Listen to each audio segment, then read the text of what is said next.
ఈరోజు అనకాపల్లి జిల్లాకు సంబంధించి సమగ్ర అభివృద్ధిపై చర్చించుకోవడానికి సమావేశాన్ని ఏర్పాటు చేసుకోవడం జరిగింది. ముఖ్యంగా గౌరవ ముఖ్యమంత్రి వర్యులు నారా చంద్రబాబు నాయుడు గారు అన్ని జిల్లాలని ఒక ప్లానింగ్ బోర్డ్ చైర్మన్ వేసుకుని దానికి మంత్రుల్ని ప్లానింగ్ బోర్డ్ చైర్మన్గా ఏర్పాటు చేసి అక్కడ ఉన్నటువంటి పార్లమెంటు సభ్యుల్ని, అక్కడ ఉన్నటువంటి శాసనసభ్యుల్ని, ముఖ్య నాయకుల్ని, శాసనమండలి సభ్యుల్ని అందరినీ కూడా కలిసి ఆ జిల్లా సమగ్రాభివృద్ధి పైన ఒక ప్లానింగ్ చేసుకోవడం కోసం రాబోయే 5 సంవత్సరాలు ఏ రకంగా మనం జీడీపీ పెంచుకోవాలో, అదేవిధంగా పర్ క్యాపిటల్ ఇన్కమ్ని ఎలా పెంచుకోవాలో ఒక ప్లానింగ్ చేసుకోమని చెప్పడం జరుగుతోంది. ఇప్పుడు ఈ 26 జిల్లాల్లో అత్యధిక తలసరి ఆదాయం వచ్చేది విశాఖపట్నం. పక్కనే ఉన్నటువంటి అనకాపల్లికి 13th ప్లేస్లో ఉంది. అక్కడ ఉన్నటువంటి వనరులు ఏ రకంగా మనం అభివృద్ధి చేసి పోటీ తత్వంతో ప్రతి జిల్లాని తీసుకురావడమే కాకుండా తద్వారా ఆంధ్ర రాష్ట్రాన్ని 15% గ్రోత్తో మనం తీసుకెళ్ళగలిగితే భారతదేశంలోనే అత్యధిక పర్ క్యాపిటల్ ఇన్కమ్తో మనం జీడిపిని కూడా పెంచుకోవడానికి అవకాశం ఉంది. దానికి తగిన ప్లానింగ్ చేసుకోమని వారు ఆదేశించడం జరిగింది. అందులో భాగంగానే ఇక్కడ ఉన్నటువంటి ఇండస్ట్రియల్ సెక్టర్ కానీ, సర్వీస్ సెక్టర్ కానీ, అగ్రికల్చర్ కానీ, ఈ మూడింటిని కూడా సమగ్రంగా ఏ రకంగా ముందుకు తీసుకెళ్లాలనేది ఒక ప్రణాళిక తయారు చేసుకోవడం జరుగుతుంది. మరి మొన్న గౌరవ ప్రధానమంత్రి గారు, మన ముఖ్యమంత్రి గారి కృషితో దాదాపు 2 లక్షల కోట్ల రూపాయల ఇన్వెస్ట్మెంట్స్ని అనకాపల్లిలో ప్లాన్ చేసుకోవడం జరిగింది.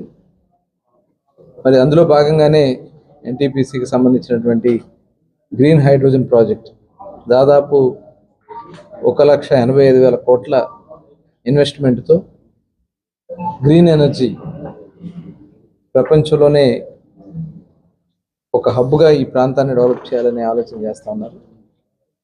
మరి అదేవిధంగా బల్క్ డ్రగ్ పార్కు కూడా మొన్న ప్రధానమంత్రి గారు శంకుస్థాపన చేయడం కూడా జరిగింది. ఆల్రెడీ ఇక్కడ ఫార్మాలో కూడా చాలా ముందంజలో ఉంది ఈ ప్రాంతం అంతా కూడా. అలాగే ఈరోజు గౌరవ ముఖ్యమంత్రి గారు దాదాపు -7 డిగ్రీల చలిలో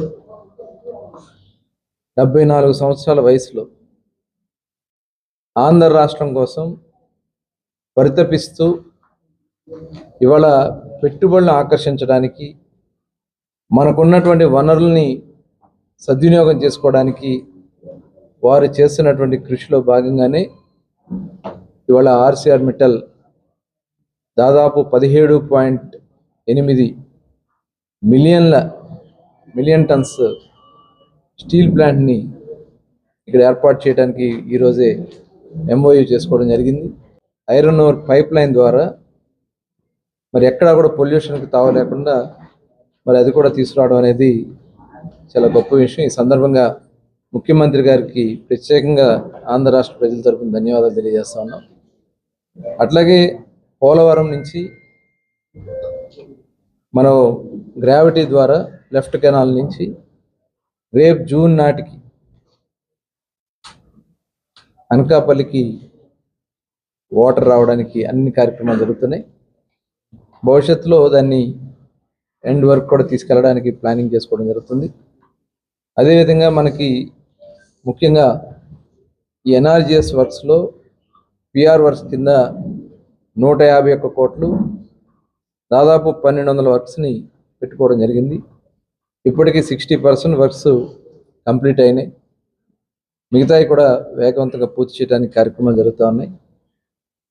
అలాగే మెటీరియల్ కాంపోనెంట్ కింద కానీ లేబర్ కాంపోనెంట్ కింద కానీ మెటీరియల్ కాంపోనెంట్ కింద 172 కోట్లు, లేబర్ కాంపోనెంట్ కింద 294 కోట్లు, సిసి రోడ్స్ కానీ అదేవిధంగా కాంపౌండ్ వాల్స్ కానీ హార్టికల్చర్లో కానీ సెరికల్చర్లో కానీ ఇవన్నీ కూడా ఉపయోగించుకుని అవి కూడా కంప్లీట్ చేయడానికి కార్యాచరణ తయారు చేసుకోవడం జరుగుతుంది. 65,800 ఇళ్ళకి శాంక్షన్ ఉంది. ఇప్పుడు కంప్లీట్ అయిన 29,100, నాన్ స్టార్టెడ్ ఒక 17,000 ఉన్నాయి. మిగతాయి కూడా అతి త్వరలోనే కంప్లీట్ చేయడానికి టార్గెట్స్ పెట్టుకుని దాదాపు ఒక 20,000 ఇళ్ళు కంప్లీట్ చేయడానికి టార్గెట్ పెట్టుకోవడం జరిగింది. ఇప్పటికీ దాదాపు 633 కోట్లు హౌసింగ్ కింద, ఎన్టీఆర్ హౌసింగ్ కింద ఖర్చు పెట్టడం జరిగింది. మిగతాయి కూడా అతి త్వరలోనే పూర్తి చేయడం జరుగుతుంది. అలాగే ఇవాళ సంక్షేమ కార్యక్రమాలకు కూడా ఎక్కడ తావు లేకుండా గౌరవ ముఖ్యమంత్రి గారు ఎన్ని కష్టాలు ఇబ్బందులు ఉన్నా ఇవాళ దాదాపు ఈ రాష్ట్రంలో 33,000 కోట్లు పెన్షన్ రూపాయన ఇవ్వడం జరుగుతుంది. పెన్షన్స్కి ప్రతి నెల 1వ తారీఖు ఇవాళ అందిస్తున్నాం. ఎక్కడ కూడా పెన్షన్దారులకి ఇబ్బంది రాకుండా ఇంటికే తీసుకెళ్ళి అందించడం జరుగుతుంది.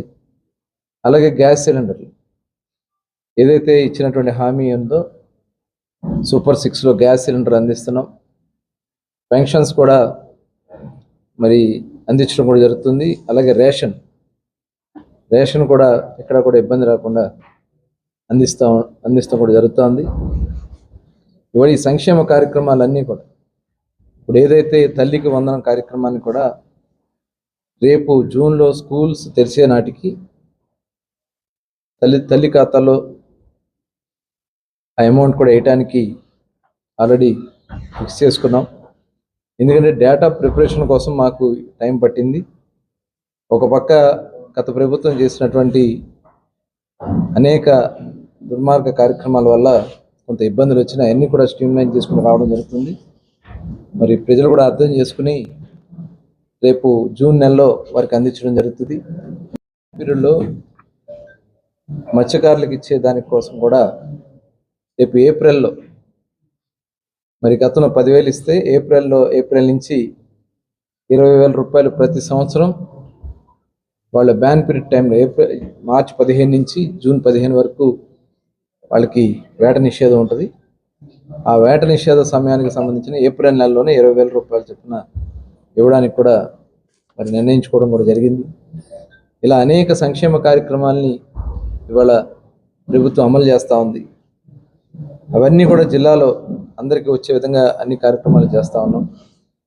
అట్లాగే డెవలప్మెంట్ అభివృద్ధి కార్యక్రమాల్లో కూడా ఇప్పుడే పెద్దలందరూ కూడా డిస్కస్ చేసుకోవడం జరిగింది. ఇవాళ విశాఖపట్నంతో పోటీగా మనం వెళ్ళడానికి ఇక్కడ కొన్ని కార్యక్రమాలు మనం చేయాలని చెప్పి రోడ్స్ కానీ ఇప్పుడు రోడ్స్ అన్నీ కూడా కొద్దిగా కంజెస్టెడ్ అయినాయి.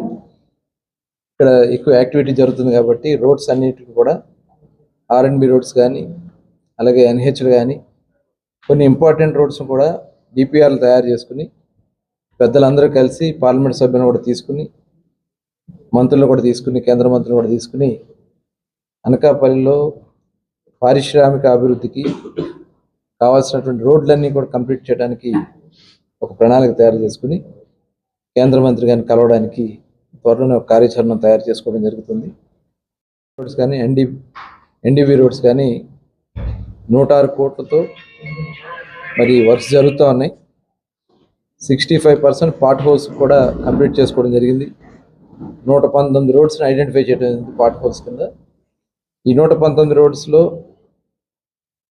65% కంప్లీట్. మిగతాయి కూడా చిన్న టెక్నికల్ ప్రాబ్లమ్స్ వల్ల ఆగినాయి. దాదాపు 9 కోట్ల రూపాయలు ఈ పార్ట్ హోల్స్ కింద ఖర్చు పెట్టడం జరిగింది. ఇవాళ అన్ని కార్యక్రమాలు కూడా ప్రభుత్వం చేస్తూ ఉంది. ఇవాళ రాష్ట్రం అన్ని విధాలు కూడా మొన్ననే మరి స్టీల్ ప్లాంట్ కూడా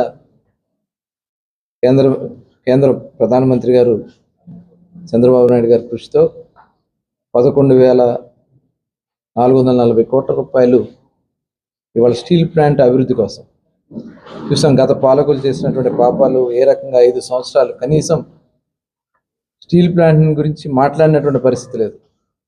సొంత కేసుల కోసం చూసుకున్నారు, వాళ్ళ సొంత లాభాల కోసం చూసుకున్నారు. ఇవాళ అందుకనే స్టీల్ ప్లాంట్ మీద గౌరవ ముఖ్యమంత్రి గారు, ఎందుకంటే గతంలో కూడా 1998లో దాదాపు 1650 కోట్లు ఆ రోజున వాజ్పేయి గారిని ఒప్పించి ఆ రోజు స్టీల్ ప్లాంట్కి ఊపిరి పోశారు. తిరిగి మళ్ళీ ఈరోజు గౌరవ ముఖ్యమంత్రి చంద్రబాబు నాయుడు గారు స్టీల్ ప్లాంట్కి మళ్ళీ కేంద్రం నుంచి 11,440 కోట్ల రూపాయలు తీసుకొచ్చి మళ్ళీ ప్రాణం పోశారు. ఖచ్చితంగా దాన్ని మరింత అభివృద్ధిలో తీసుకెళ్ళడానికి కావాల్సినటువంటి కార్యాచరణ తీసుకెళ్తాం జరుగుతుంది. మరి అలాగే ఉప ముఖ్యమంత్రి గారు కూడా ఈరోజు చాలా సపోర్ట్గా మరి ముందుకు తీసుకెళ్ళడం కూడా జరుగుతుంది.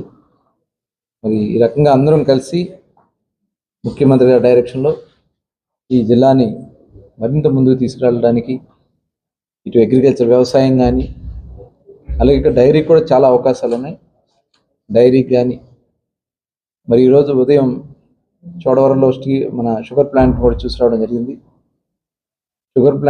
షుగర్ కర్మాగారాన్ని కూడా మళ్ళీ దాన్ని కాపాడటానికి పెద్దలందరూ కూడా డైరెక్షన్లో మరి కొంత రాష్ట్ర సపోర్ట్తో ఏ రకంగా దాన్ని మళ్ళీ మనం బ్రతికించుకోవాలి, ముందుకు తీసుకెళ్ళాలి, అక్కడ ఉన్నటువంటి కార్మికులకు కానీ రైతులకు కానీ ఏ రకంగా సహాయపడాలనే కార్యక్రమాన్ని కూడా అది చేస్తాం. ఈ రకంగా జిల్లాలో ఉన్నటువంటి అన్నిటి మీద కూడా అన్నీ కూడా స్వయంగా పరిశీలన చేసుకుని ఒక కార్యాచరణ చేసుకుని ముందుకెళ్ళడం జరుగుతుందని చెప్పి తెలియజేస్తాం.